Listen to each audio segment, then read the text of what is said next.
what the Democratic Party has done is unprecedented in Alaska, to my knowledge. I've been here all my life. I tried to follow politics. I think it's unprecedented. It's for a reason. You know, and there's no question. I'm a conservative.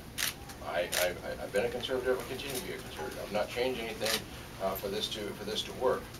I've had to ask some people to do some things that they would rather not. To step away from a race that they have, a hard-fought race that they have won, for this to happen. But it's not about me, as Byron says. It's not about us. It's about Alaska, and that's really what it comes down to. You know, I'm not. We talk about bipartisanship, having a bipartisan administration. We'll have a no-partisan administration. You know, we are going to field the best and brightest Alaskans across the state.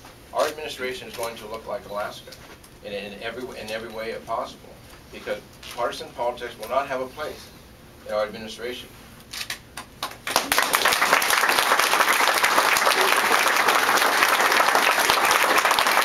And I will work as a partnership.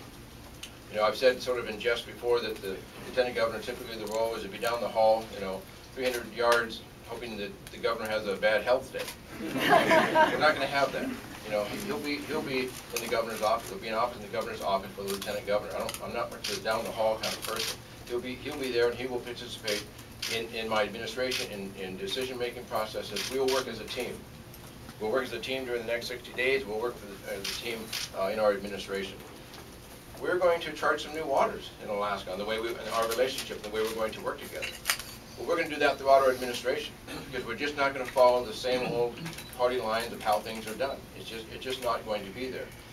We are in a crisis in Alaska. That's what brings us both to do this.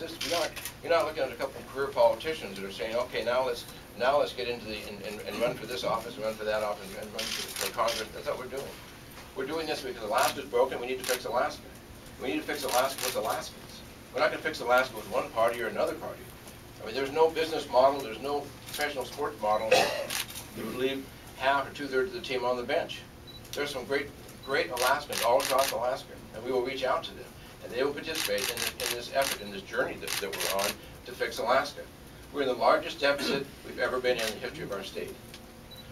That's unacceptable. And the forecast is 10 more years of deficit spending.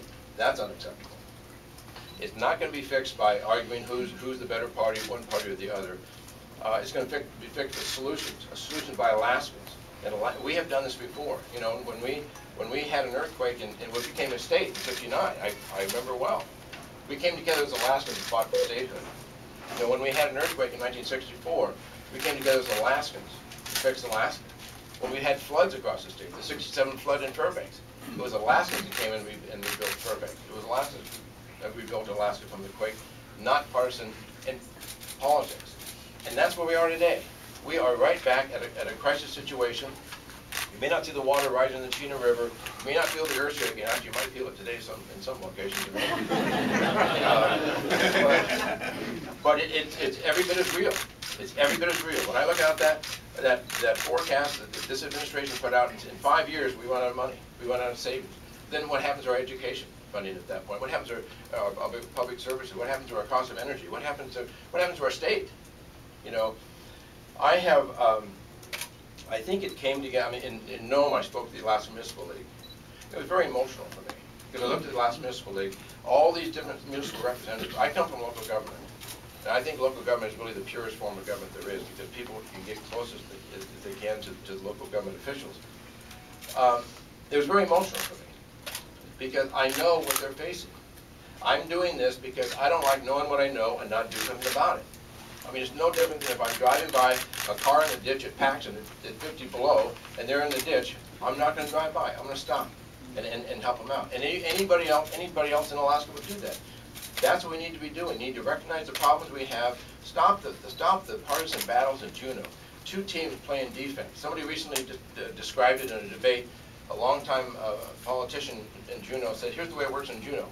The majority spends all the time making sure that the minority doesn't do anything, and the minority spends all the time trying to slow down the majority. So who's working for Alaska? How does Alaska benefit in that? We're not going to do that. That's not what we're going to do. We're going to step aside from that and do what's best for the state. Yes, what we've done is unprecedented in the state. What Byron has done, what the Alaska Independence Party has done, what the Alaska Democratic Party has done. But what they've done is they put people before politics, people before partisanship. They put Alaska before partisanship. And that's how we're going to fix this state. We're going to fix it with Alaskans, we're going to working together, and we're going to stop the fighting, we're going to stop the divisiveness, and we're going to fix Alaska on Alaska's terms now, and we'll do it as a team, and I'm so honored to do that with my friend, Byron Mallot. Thank you very much.